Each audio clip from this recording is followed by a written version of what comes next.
Hi everyone, and thanks for joining me. I'm the Flying Reverend, and today I'll be addressing one of the big questions. Do feet equal genitals in the Bible? The suggestion that feet are a euphemism for genitals in the Bible dates back hundreds of years. Biblical scholar Dr. Bart Ehrman points out, different cultures, using their different languages, use different euphemisms for sexual organs. In older English literature, for example, a man's penis is sometimes referred to as his member. Hebrew had its own euphemism for genitals. They were called feet. The concept wasn't widely discussed in religious circles, but was raised again by author Robert L. Hubbard in his 1988 book, The Book of Ruth. As the title suggests, the book is an academic analysis of the Bible, Book of Ruth, which tells the story of a widow called Naomi, her daughter-in-law Ruth, and a rich landowner called Boaz. The story goes that, after the deaths of both their husbands, Naomi decides to set Ruth up with the wealthy Boaz and comes up with a cunning plan. From Ruth 3. Get thee down on the floor, but make not thyself known unto the man until he have been done eating and drinking. And thou shalt go in and uncover his feet and lay thee down, and he will tell you what to do. A couple of verses later, when Boaz has eaten and his heart was merry, which is of course Bible euphemism for being drunk, Ruth went and uncovered his feet and laid herself down. Let's go back to Dr. Bart Ehrman for context. When Ruth comes up to Boaz while he's asleep in the dark on the threshing floor and uncovers his feet, she is not exposing his toes, she is making a sexual advance. And she is fully welcome. They spend the night together, and then she sneaks off before it becomes light so that no one will know. But of course, the Book of Ruth is far from the only place that feet could be considered a euphemism for genitals in the Bible.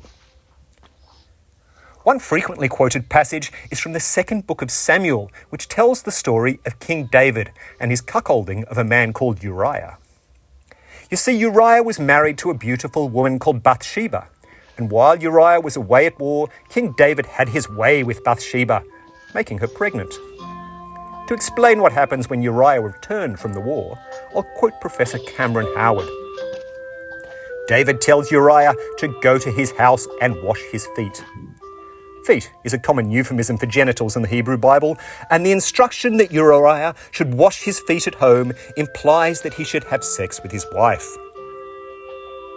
This interpretation is supported a couple of verses later where Uriah refuses to lie with Bathsheba, with lying once again being a euphemism for sex.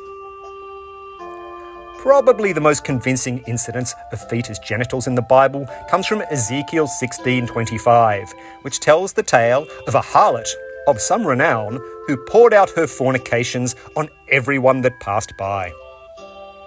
As a side note, this is why I sometimes enjoyed reading the King James Version of the Bible, for turns of phrases like, pouredest out thy fornications.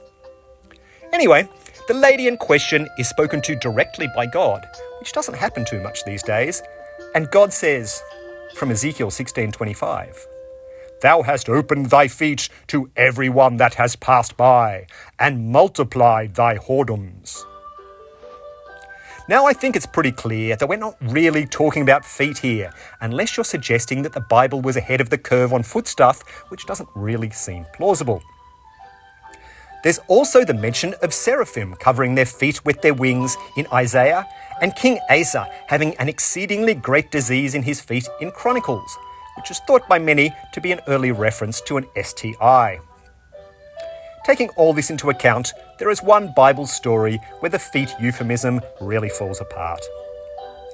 And that's in the book of John. John 13 tells the story of Jesus washing the disciples' feet on the night before he was crucified.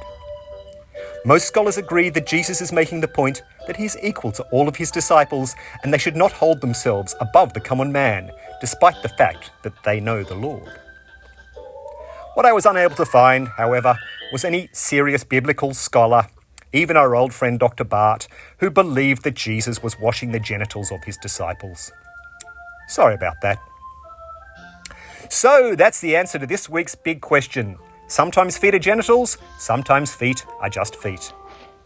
I'm the Flying Reverend. Remember to like and subscribe, and I'll see you soon.